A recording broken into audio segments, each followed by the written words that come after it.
Edge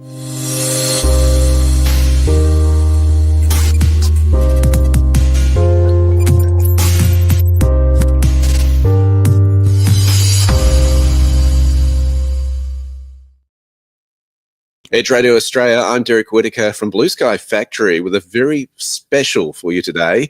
It's usually a huge decision to leave family, friends, business networks, and the world you know.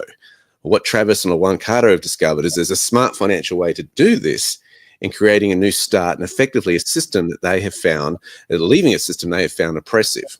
Today, not only do we have Travis and Juan to share their story, but specialists that deal with what they've been able to achieve. Chartered practicing accountant Alex Mora from Mora Wealth joins us today on the couch with me.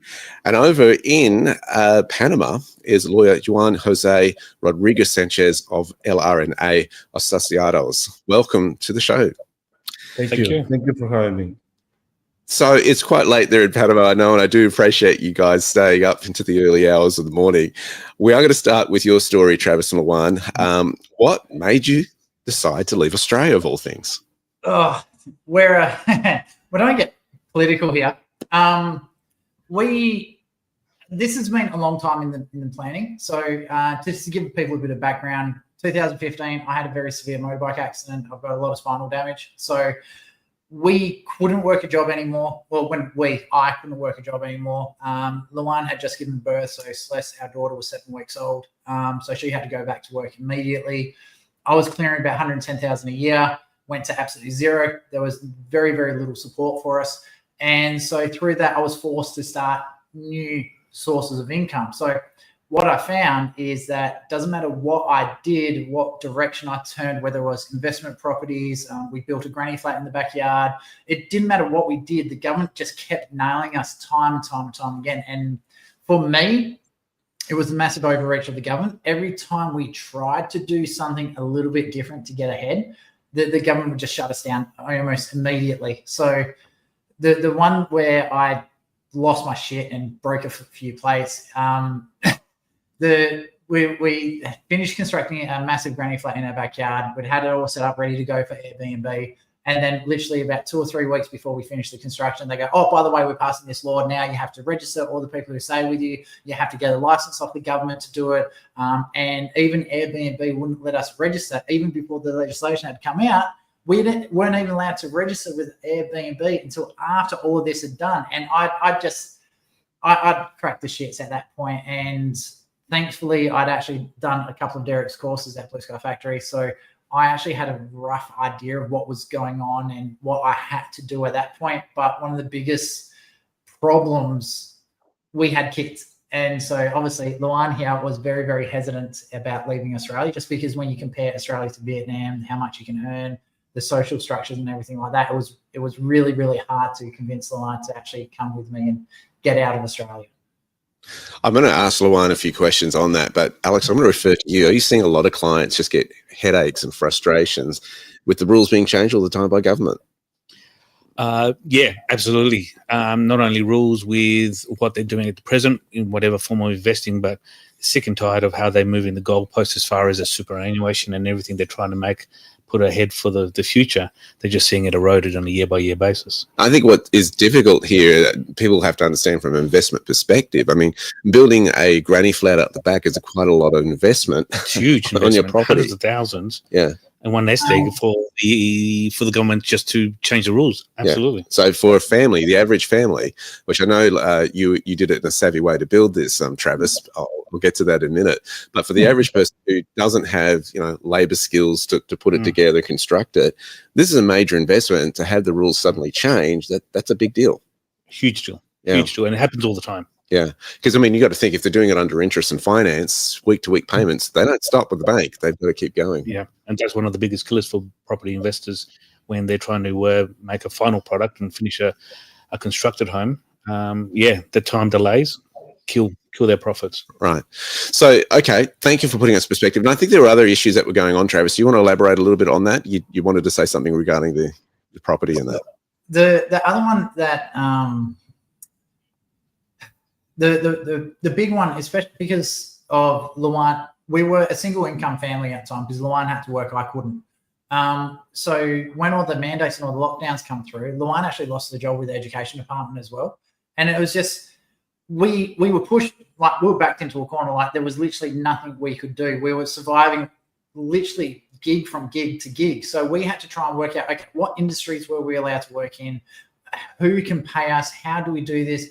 We had to have a complete overhaul of everything that we did just to make ends meet. And we had to take a few shortcuts because, especially during the COVID period where we were locked down, we were really struggling. Like I think Derek remembers some of the times we were like, oh, we had no money whatsoever. And so it was a really, really tough situation we were in. And then on top of everything else, like I'm very, very protective. I've got two extremely good looking daughters. Like they're both absolutely stunningly beautiful. And the problem is the school where we're at, first of all, they called the cops on me because I'm a chronic asthmatic. I can't physically wear a mask. I just can't breathe. So instead of saying, hey, is there something wrong with you? They called the cops on me. And the WA police were actually really cool with that. They just turned around and said, no, he's fine. He's good to go. And so they turned around and started trying to bring in the drag queen story time into the school. I'm thinking, sorry about my language, but that's BS. So I pulled the girls out of school for that one. And then we started homeschooling the girls. And then there was all these other regulations that they put on us as homeschoolers. And next thing you know, they pulled away our right to be able to homeschool our kids on top of everything else. And I'm like, I'm not putting my kids through that sort of stuff. So we had to send them back to the school. And so we have a saying with the girls at school, you're there for fun. You're not there to learn. I'll do your learning. I'll still homeschool you at home, but you're there to socialize. And the funny thing is they kept blitzing the school anyway. So I'm really, really proud of the girls for that one. But between the education system failures, the financial failures, the additional taxes that are coming out, and since we've left Australia, because we've been out of Australia now for about 6 months, they're now looking to put capital gains tax sales on your family home. There's all these new taxes, these new regulations. The latest one I've just heard is they're going to be putting a car use tax now on top of the fuel excise. So not only are you paying extra tax on your fuel, you're also paying extra tax just to use the car and just register the car, then give you stamp duty. It just seems every time you turn around, there's another tax, there's another expense, there's another loophole you got to jump through. And at the moment, I just think Australia is a lost cause. Like there's no benefit at all for us to be anywhere near Australia. And just to survive, you need about 60 to 70,000 Australian per year. But to survive in Vietnam, for example, you only need 12 to 14,000 a year to survive. It's just chalk and cheese. There's absolutely zero reason for us to stay in Australia. So, it's just a common thing you're hearing with your clients, Alex, about kind of socialistic policies coming in and affecting everyday Australians to this extreme. Well, just absolutely. We're seeing that to achieve the same level of lifestyle that people our age or our parents used to have. A middle income earner was around about the 70, 80,000. That's now around about 220 to have the same sort of lifestyle. Now, how many of us are getting $220,000 as an income? We're going backwards quickly. Going backwards quickly because of taxes and all the other regulations. Well, the cost of living is going up. While the cost of living is going up. Yeah. Yep, I mean, I don't know how average families are doing it in terms of rent at the moment. It's just crazy. I mean, the prices that we're seeing at the moment used to be for the mining towns only, and those guys could afford it because they're on big incomes. And subsidized by the companies, the mining companies. Yeah. Yeah. All right. Look, Luan, I want to bring you into this story because obviously this was a huge decision for you and your family. I mean, how have you found it? I mean, but I'll get to this in a moment in terms of what you guys did to prepare to leave to Australia. But for the emotional reason, for a lot of people, they don't want to leave Australia because it means saying goodbye to family, friends, and community. What's that been like for you, Luan? Hi, Derek. It has been very difficult. It was a very difficult decision for me. Before it got so bad, we were talking about leaving Australia, but it's always like, give it a couple of years and, until we tick certain boxes. And all of a sudden, Travis just had enough of it. And we had a lot of discussion, and it was not easy. It was hard, I have to say, because I do love Australia. Like the people, the ways of life, and a lot of things about Australia, and I do miss it. But while we were in Australia, we were merely surviving. Like, we were doing well with our finance in the best we could in our situation. And because we're not the type like to go out all the time or take away or things like that. So we do save money and things, but we wanted to get ahead. But every time we try to do something, it seems like we were being punished for it, and you just can't do it. And we could just survive. If we didn't have any other way, we'd probably just get stuck there and keep going and keep surviving. And another thing that makes it very difficult to leave was that in Australia, you usually part of a system. If you have children, you get the family tax benefit payment and things like that. It does seem to help, and it's make people want to keep getting it. It's like an anchor to keep you there, being part of the system. And to be allowed to have those things, you got to meet certain criteria or whatever. So I feel that would make it hard for people to leave. Obviously, everything else, family, friends, neighbors. So it wasn't an easy decision at all. But, to the end of it, we were just really struggling. So I had to agree with Travis and make that decision.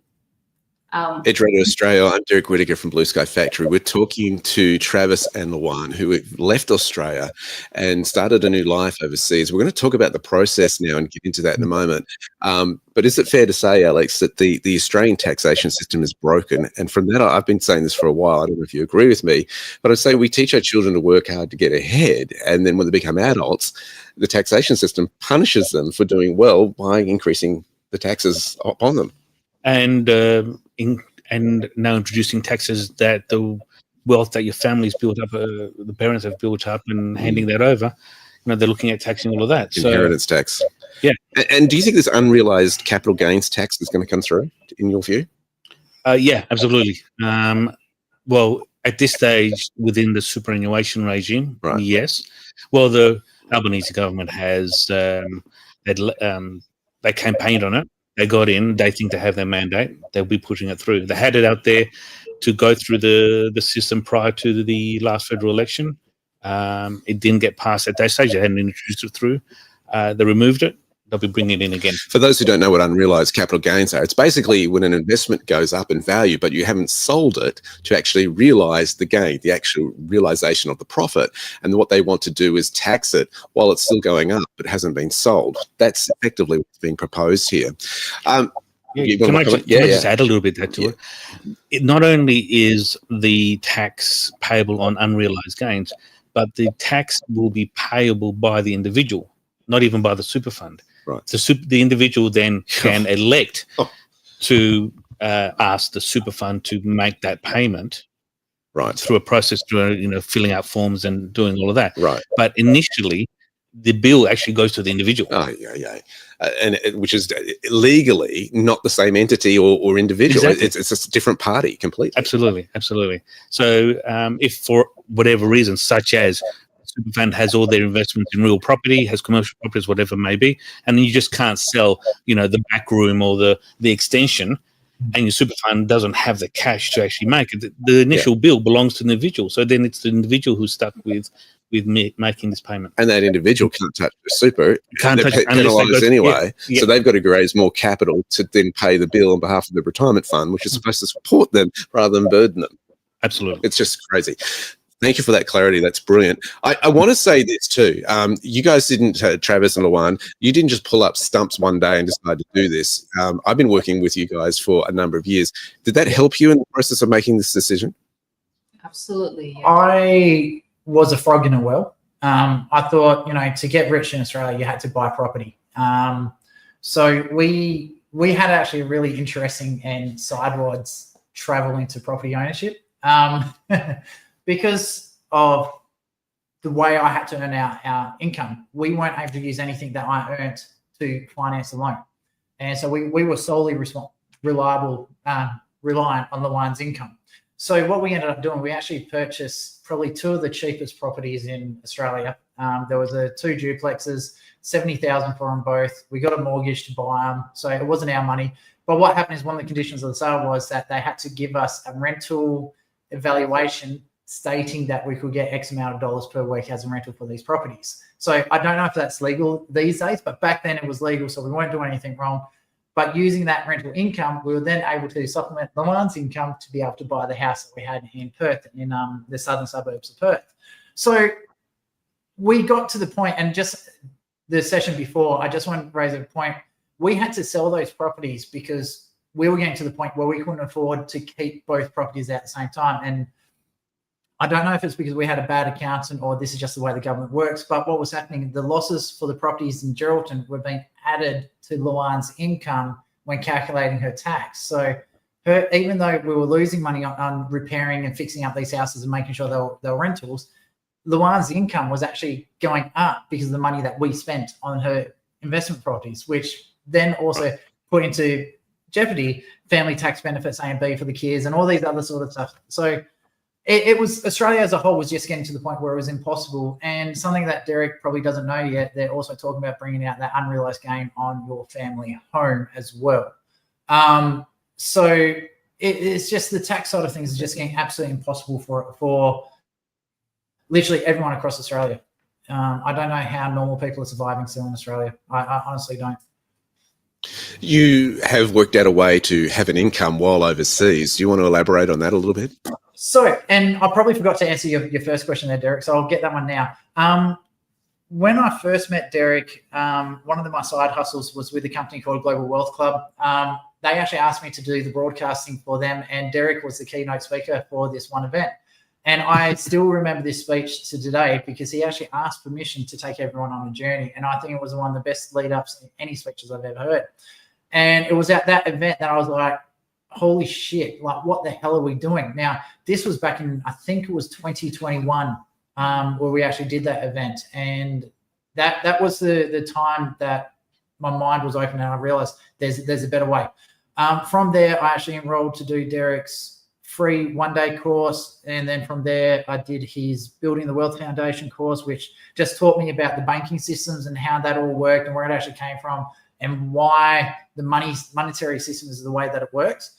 And then from there, I knew I had to do something else to form another source of income because Luan's income just wasn't enough. We were going backwards rapidly.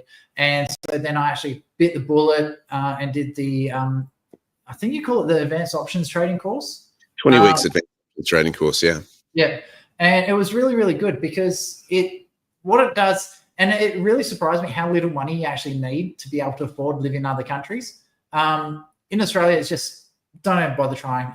It will help you in Australia if you don't have a lot of capital, but in other countries, we were able to build up our portfolio very, very quickly over about a 6-month period to the point where our portfolio was actually earning us enough money to be able to live in Vietnam. So, and I think at that point it was, am I allowed to say how big our portfolio was?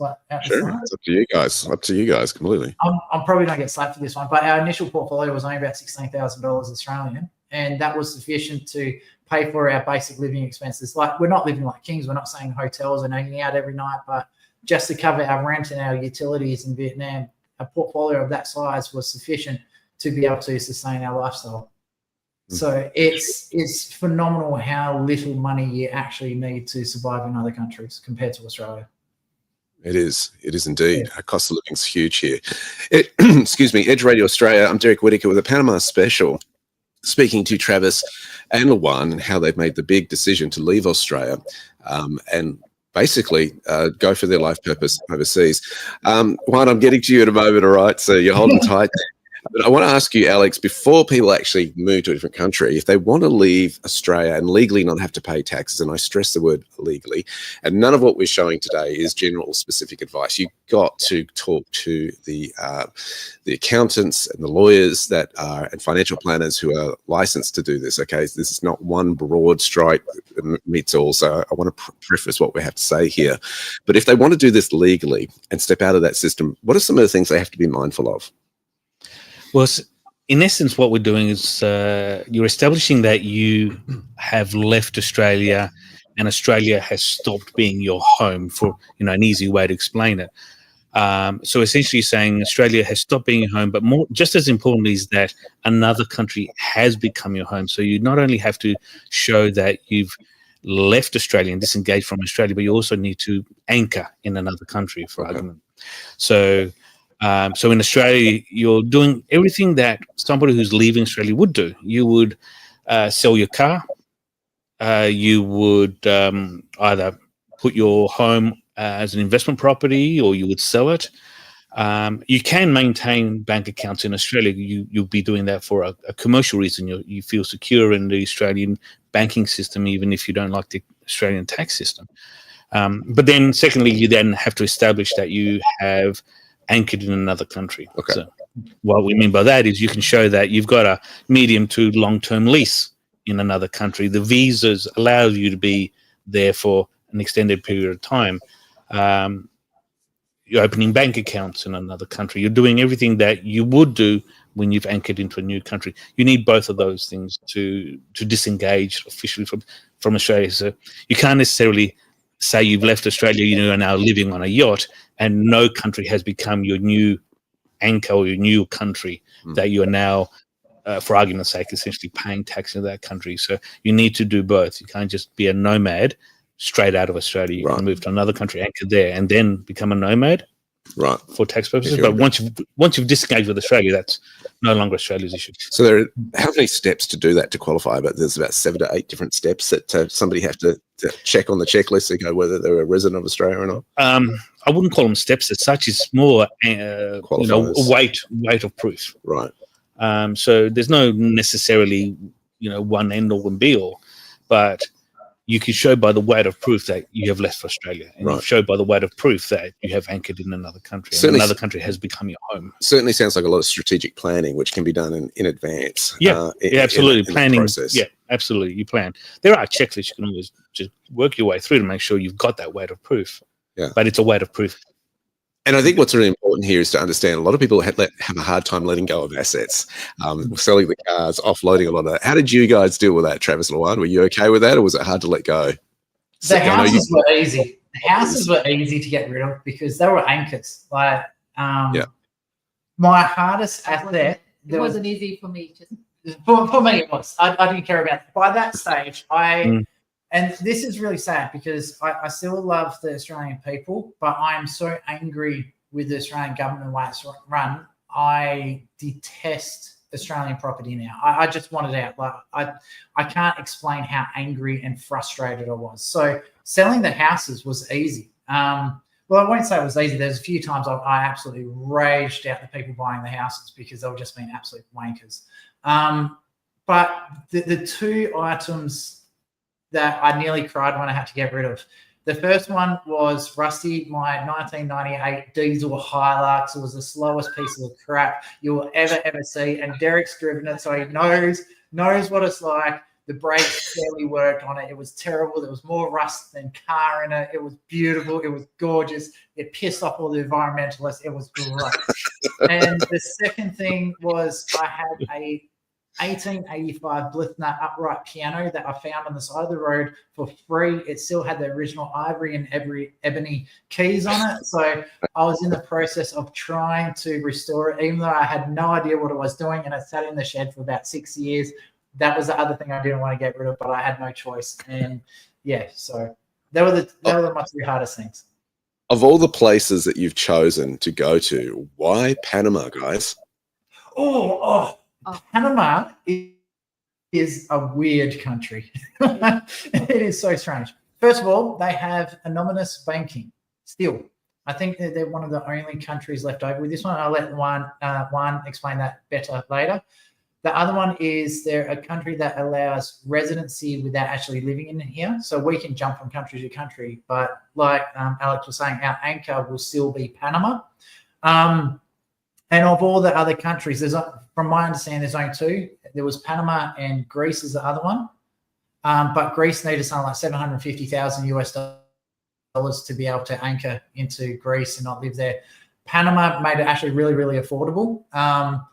So, and again, I can't give legal advice, so I'll let Juan explain that one. But for what we wanted, because ultimately we'll probably end up in America, because I have a construction background, especially in Detroit, you can pick up a lot of really nice, like, I won't say nice, they're falling apart houses for like $1,000, and then you just renovate and build them. They're made out of timber, so it's relatively easy jobs, provided you don't get shot. But other than that, America and Vietnam, going through Panama means that we can just jump from between Vietnam and Vietnam and the United States. And if we want to go to a holiday into Canada, you just jump the border. It's easy. It sort of like opens up gateway to the rest of the world. Like at the moment, we can go to any country. It doesn't matter because we're anchored into Panama. And they've also got the Friendly Nation visa program as well. So I can't stress more enough that people need to get advice before making these kind of decisions in terms of countries and jurisdictions, because there's other international agreements between different countries and this sort of thing. Juan, I'm going to direct this to you. For those who don't know, Juan is a lawyer in Panama with his own practice. Juan, how hard is it for Australians to apply for residency in your country?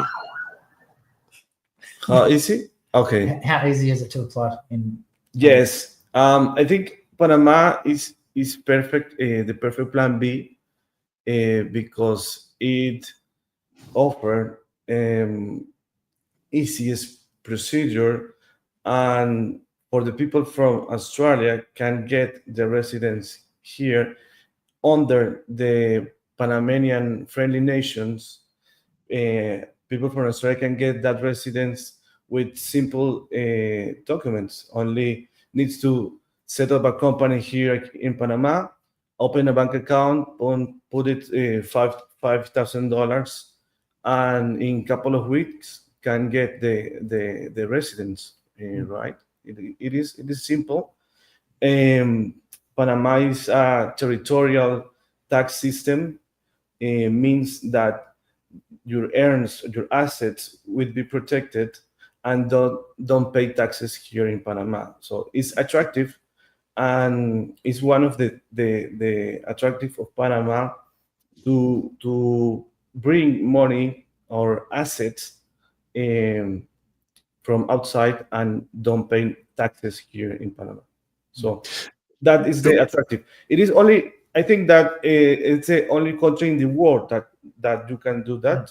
And also we cannot use the central bank. We have the dollar as a current fiat, and it's attractive for people foreign to come to Panama and get that residence. Juan, from your perspective, what has Panamanian banking got going for it compared to the rest of the world? I think Tower Bank at this moment is the bank, the only bank in the world that you can change USD cryptocurrencies and change to dollar at the same time in your bank account directly. You can send USDT in the blockchain of Ethereum to your bank account, and then you can change the fiat to USDT and vice versa, the USDT to dollars at the same time. It's instant. And the thing about Panama, I don't see any bank in the world who can do that at this moment. And correct me if I'm wrong, but as I understand it, when doing so, this doesn't incur any capital gains tax when moving currency from fiat to crypto and exchanging for different cryptos in Panama, correct? Exactly. Foreign incomes doesn't pay taxes in Panama. The tax income Panama is territorial.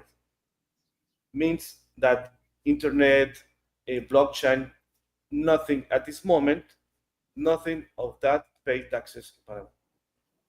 Right. So it's seen more as a currency as opposed to a commodity or asset. Not asset, No, but commodity. at this moment, we see that commodity USDT like a stable coin. Right. When you sold your crypto, you get USDT, and it's a stable coin. We don't see that like an asset. We see that Ethereum, or we see Bitcoin, we see XRP like an asset. But when you change or when you sold your crypto, you will get USDT or a stable coin. At this Certainly moment, not. you don't pay taxes because it is a stable coin. Certainly not the case in Australia with crypto, is it, Alex? No, right now they just schmozzled it and made it really complex. But every transaction, any swap, any conversion to fiat, taxable event. Right. Yep. Okay. Really, really interesting, the different comparisons. Yes, Travis, you want to add to that? Go for it. To add on that one, because with the crypto blockchain, it's considered out of country income. So therefore, Panama doesn't even look at it. So because they're a territorial tax system, it's got to be income earned in Panama. So through a job, if you own property in Panama and you're getting rental income, that's what's taxed. Or if you got a pay-as-you-go job where a business hires you and pays you in Panama, then you pay tax on that. But blockchain, cryptos, foreign investments, like let's say you own property in another country, any of your earnings in Australia is not taxed in Panama because they just don't care about it. They don't even look at it. I want to just ask, are there any pitfalls that we must be aware of, Juan? I want to direct this to you. As Australians, if Australians are going to come over there, are there any things that they've got to be on the alert for in terms of residency in Panama that they should look out for? What can cause a problem? No, I don't see any problem because the program of Friendly Nations Visa is under Australia. Citizens from Australia can come, and there are flexibilities to stay here. They can take the residence and go back, and they don't need to live here in Panama. And just they can, if they don't want it, right? Because there are. This is for entrepreneurs, retired people, jubilados, or families who wanted to be protected his asset outside of Australia. Derek Whitaker, Edge Radio Australia. I'm from BluSkyFactory, with providing education for people for what they define as financial freedom, which is different for everyone. I'm surrounded by experts here. On my right, I've got Alex Mora, chartered practicing accountant here in Australia. Overseas there, we've got a lawyer, Juan, who has his own practice as a lawyer. We've got, of course, a case study, Travis and Juan, who have left Australia and said, bye-bye, we want to start a new life overseas. How did you go with language? I've got someone here who understands Spanish on my right. I've got Juan over there. That's your native tongue. But if somebody's going to go and do residency in Panama and also deal with banks, I mean, I don't know. Si, senor. How do you deal with the language there? How have you gone? Oh, it sucks. The Google Translator on my phone has been good. You want to just come closer to the mic, Travis? We can't quite hear you there. Sorry, Yep. the Google Translator. But we do that all together, right? Yeah. We are here to help all the people who can come to Panama, and we do this together. We help them hand to hand to go to everywhere. Juan's been very helpful. Whatever business activity, he will take us to the places and be the translator and guide us through the whole thing. It's just that. So you're getting more than legal services. You're getting travel agency services as well. I love it. Sorry, No, just to space it out here. I cannot recommend Juan enough. So we finally got out of it. So Australians coming to Panama, we don't need a passport. Sorry, we don't need a visa. We just walk straight through. Yep. We didn't get out till about 9:30 at night. Juan picked us up because all four of us, because both the kids had to come to Panama as well. I think we had something like 10 suitcases between all of us. So Juan rocked up. He had his car. Then he also hired another driver to take our luggage. We went with Juan. He brought us to the hotel. When we were setting up the bank accounts, he went into the bank with us to make sure that we were getting the correct account. He was sitting there translating everything for us, all the government documents that we needed. He had them all translated, did the whole entire lot for us. We've now set up our business in Panama as well. So on Monday, we're off to Tower Bank again to go create some more bank accounts. So Juan's picking us up. He's taking us to the bank. So every time, he's even taken us shopping. Like we didn't know where the food shops were. So he came and picked us up and took us to Super 99. Fantastic shops, by the way. They're awesome. So he's been literally holding our hand all the way through this whole entire process. So my Spanish is non-existent. About the only word I know is uno, and that's from a card game. So Google Translator has been okay. It's the biggest problem. Try and get a telephone SIM card that can actually make phone calls has been a nightmare, because that's the only time mine was busy and we couldn't get him to help us. But he told us, go to this place, tell them what you need, just give them this, they'll sort it out. So they gave us a data chip you can't make phone calls on. So it's like, okay, fine. But a month's data is like $15. Unlimited data on your mobile phone. That's what I'm saying. Like, it's Australian, in Australia, that'd be $100. It's just, again, sorry, but Spanish wise, amazing. Bills wise, anyway. But Juan as a whole, I cannot stress enough. He's worth his weight in gold. So he was really, really good. Travis, I'm going to get you to check for any questions from our audience. If you have something that you want to ask us or ask Travis and Juan in their experience, or even our experts here, Alex and Juan, by all means, feel free to do that. So while that's coming up, Alex, do you want to add anything to this in terms of any other considerations that Australians need to make to make that big leap? I think one thing I'd like to add is with the assets that you do leave in Australia, if you've become a non-tax resident, which is different from citizenship. Let's make that clear. Tax residency is not citizenship. So you can maintain to be an Australian citizen, but move your tax residency, your home, to Panama. But just be also very aware that there are tax consequences for selling investments or assets in Australia while you're non-resident. Right. One of the classics is that you no longer have that 50% discount if you've had an asset for more than 12 months. As a non-resident, that discount isn't available. Right. If the property was your home in Australia, of course, we would not pay capital gains on your home. Becoming a non-resident, even though you've lived in that property for 99% of the time, you lose that exemption when you've become a non-tax resident. That's a great point. So prior to living, assess what your investments are, assess which ones you want to keep, because there's consequences, tax consequences in Australia for selling a property or investments when you're no longer a tax resident. That's a great point. And timing is very, very important too, because sometimes you wonder if people should actually sell all their assets in the one financial year or spread it out over 2 financial years, over the June, July, crossover their timeline. Just continuing with that, sorry to interrupt. Real property, land, those assets are always linked to Australia. Okay. Yep. If you have other investments, be it crypto, shares, managed funds, you could choose at the time when you're leaving to say, I am selling those for income tax purposes in Australia, and realizing the gain or losses at that time when you've left Australia. So in that year that you've ceased being an Australian tax resident, you are paying at that time the tax on the growth or losses on your investments. Real property is different. That happens when you physically sell it, which is another consideration if you want to keep those, particularly if it was your home, for example. Great points. How are we going with questions there, Travis? We got any that our audience wants to ask? I've had a couple of PM, like personal messages saying, how much did it cost me? So I'll reply to those messages later. But I'll be honest with you, our biggest expense was actually the flights coming to Panama. So the other one is, aren't you worried about it being a scam? No, because he's physically right here. Like, if one tries to scam me, I just punch him in the head now. And we've already got our residency. So, and these cool little printouts. The other one is, do I miss Australia? No. And can you come a little closer to the microphone, Travis? They're just having a hard time picking it. The question was, do I miss Australia? I said no.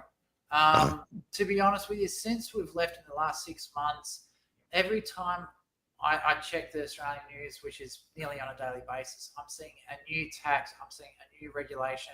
I'm seeing more and more government waste, like the machete bins in Victoria, like that. That's just pulling the piss now. But I just personally, I don't miss Australia. I think, yeah. and I'm scared of where it's going to. So. I think the big thing that Travis and Luan mentioned is the cost of living. The fact that now there's a huge weight off your shoulder. Cost of living is 50% less in Panama than Australia, than Sydney and Melbourne. Yeah. Wow, 50% less the cost of living in Panama than in Sydney or Melbourne. Here you go. And that just provides the weight off your shoulders as a family. You know that all of a sudden everything is 50% cheaper. And you can put away to savings. You actually feel there's a big, the concrete shoes you're wearing is off. You're wearing Nikes.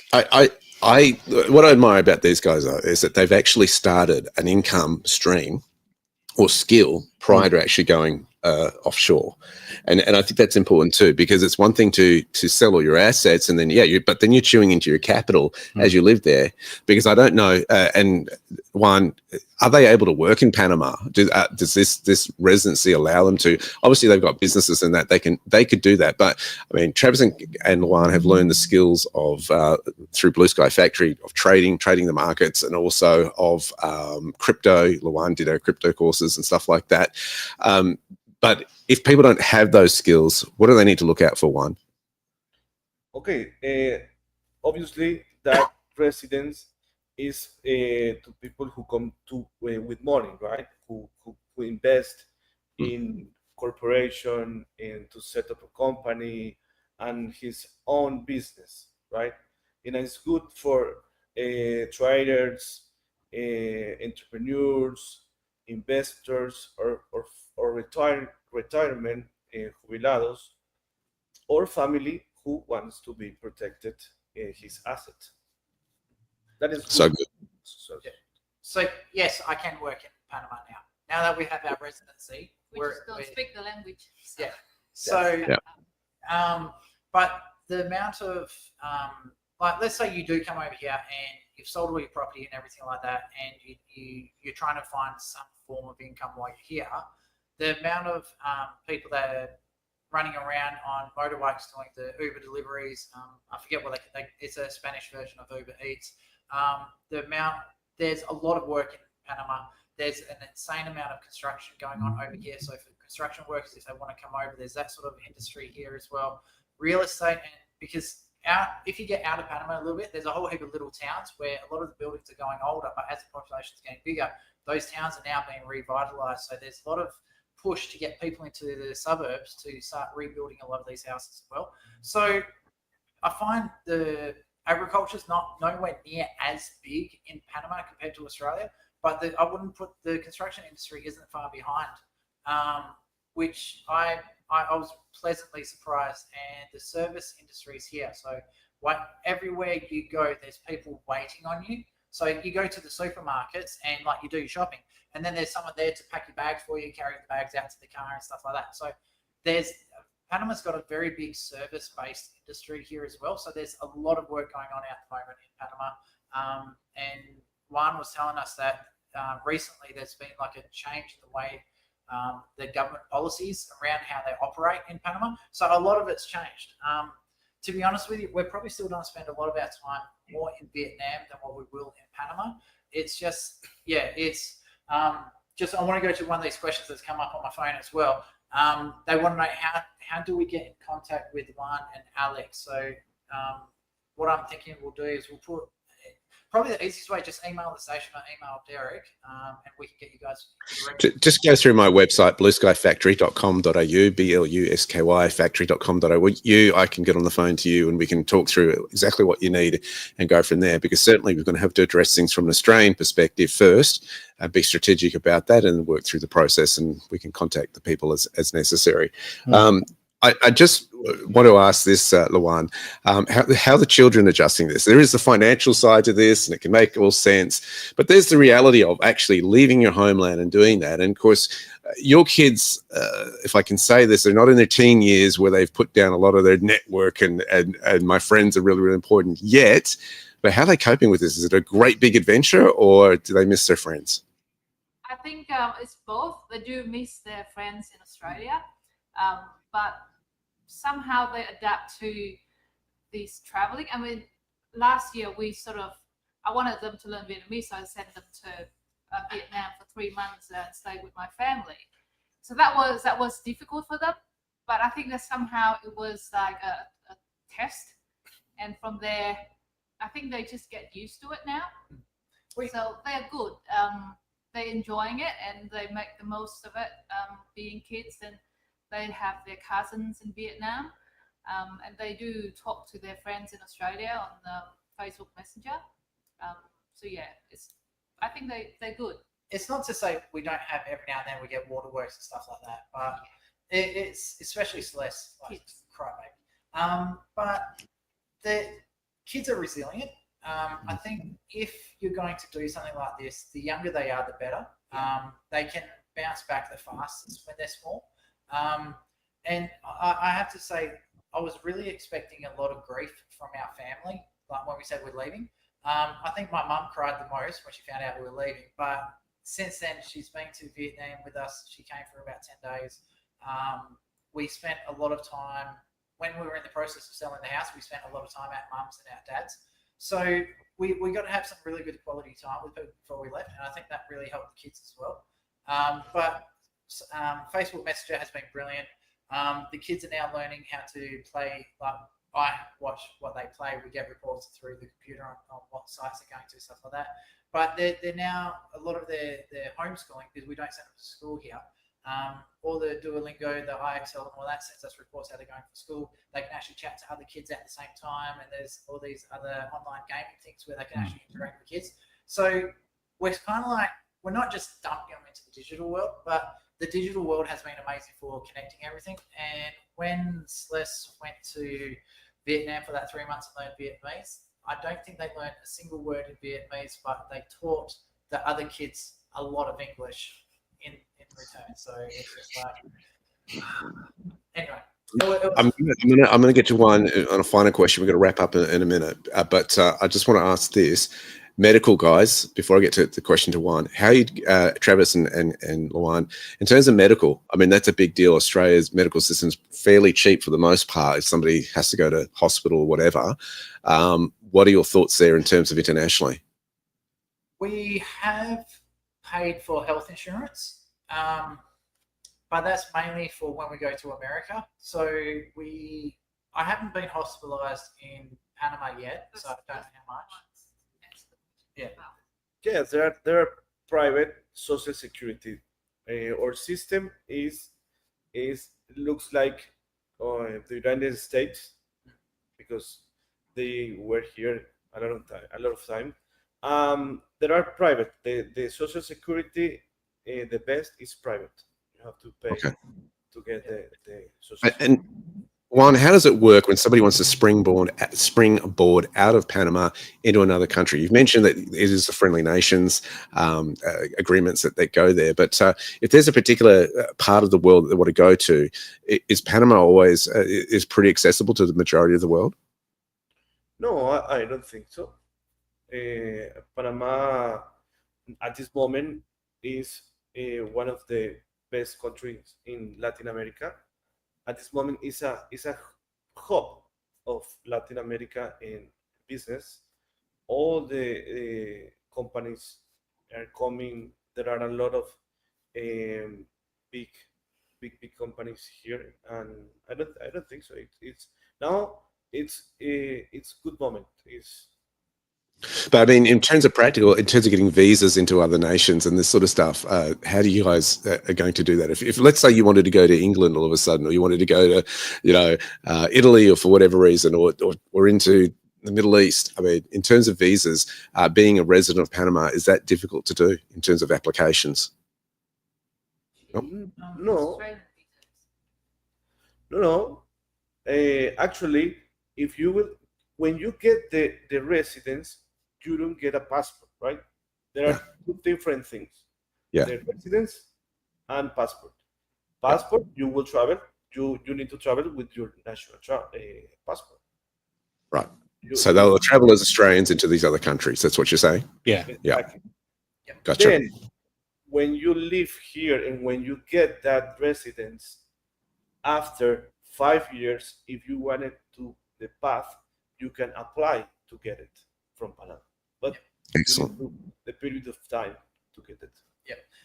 So going into America, it was actually easiest on our Australian passports. America, China, most of Southeast Asia, we just use our Australian passports. We don't need a visa. We just go straight into it. I think from checking online, there's about 140 countries that are part of that friendly nation visa program. So most of those countries, you can go into the country for 90 days without a visa. China, we just walked straight through. It was really, really easy. But when it comes to setting up businesses, if we set up businesses directly through those other countries, then we have to funnel all the money back into Australia, and then we have to pay all the Australian taxes. Because we're now residents in Panama, it means we can now set up a business in Panama, and then we can actually funnel all the business, anything we do internationally, back into Panama, and then from there, depending on what our accountants or lawyer says, what we can do with money, we take it from there. So getting into the technicalities now. Any final words as we wrap up, Alex, from you? I guess for me, I just wanted to stress how the Panama option, what I was surprised by it was the small amount of investment that you needed to set this up. Travis was mentioning that in Greece, it was a $750,000 investment you needed to make. US. Yeah. Whereas in Panama, it's not anywhere near that. Years back, Panama was the hub, was there where everyone wanted to do, because once again, the investment to get citizenship or residency was so cheap. Now, we in Australia were advised that the rules had changed and it had become expensive, where you did need to invest $700,000. Speaking with one, we became aware that that's not necessarily, yes, some rules were brought in, but that isn't all the rules. There are other options available, which is where Juan is all over and facilitates with that. So all of a sudden, for me, eyes were open. Panama was once again an option available to us. Brilliant. Juan, any final words from you? So just quickly, I'm getting this message a lot about how much it actually costs us to do it. So I don't mind actually saying it. In Australian dollars, the fees, the services, the payments to the government and all that sort of stuff, it was about $15,000 to actually get our residency. The biggest expense we're going to have is we have to keep coming back to Panama. So we've got to do it this time, then in 6 months we've got to do it again, and then 2 years after that we've got to do it again. So we've got to make 3 trips to Panama to actually get a permanent, unlimited residency. And that's because you're choosing to live outside of Panama. If I stayed in Panama the whole way through, you just do it once, but because we're not staying here permanently, we've got to do it 3 times. To set up the business, I think it was about $4,000 to set it all up. Sorry, I'm just doing the conversions in my head as I run. So it was about $4,000 to set up the businesses, and that's including the apostille for the documentation to get that all certified as well. So we're working. I've got an idea in my head. There's not the full details, but there may be a way. Again, please don't take this as gospel yet. There may be a way for Australians to move their businesses to Panama without actually becoming residents first, but we'll update that one later through Juan and Derek as well. So that's the biggest. Actually, one of the biggest things that I thought was a problem as well. Just please remember, if you are becoming a resident of Panama, you do actually need to leave your original birth certificate and. Yes, it's 3 simple: citizen passport, a certificate of good health, and a police record apostille, and if the people has dependent, certificate of marriage or daughter birth. Yeah. So our birth certificate, our marriage certificate has to stay in Panama. So before you come to Panama, make sure you go to the government, get a copy. So like an original copy. So they're both originals. Keep one in Australia and take one with you. That will stay in Panama. So that's one thing I would have done differently. We had to order it online as a replacement. So, but other than that, yeah, total cost less than 20,000 to actually become a resident plus flights. For the business, you can get away with less than $5,000. Juan, any final words from you? Anyone? No, you won. Juan, no, I'll get to you. I'm going to give you the final say, Juan. No, I will be happy to receive more people from Australia. Panama is open to receive it, the citizens from Australia, and I'm happy to help them, and I'm here to work with them to be in this process, and nothing more. Yeah, I appreciate you working around the clock for this. And obviously, with the international aspect of time, you're going to do that. Luan, I'm going to leave the final words to you. It's a big decision to do this, and it's difficult, but once we made it and we settled in Vietnam and things, it's so much easier and so much less stress. And we're just a lot happier. We've found our way, and we were still sort of halfway there because our plan is to be in the USA next year. So this time a lot of traveling and just setting up everything. But yeah, we're getting there, and we're happy with our decision. Fantastic. If you have any other further questions, certainly get in touch with us here at BluSkyFactory.com.au. Happy to look at that with you and see if this is something that, or at least something to explore and go from there if it's right for you. I can't stress enough, you've got to get the right advice because everybody's circumstances is really, really different. All right, it's been great talking to you guys. Again, thank you so much over there at Panama for staying up and drinking the coffee and keeping the wide awake at the early hours of the morning. We do appreciate it. Alex, thank you for your time. Thank you. Taking time out of your busy schedule. This has been Edge Radio Australia.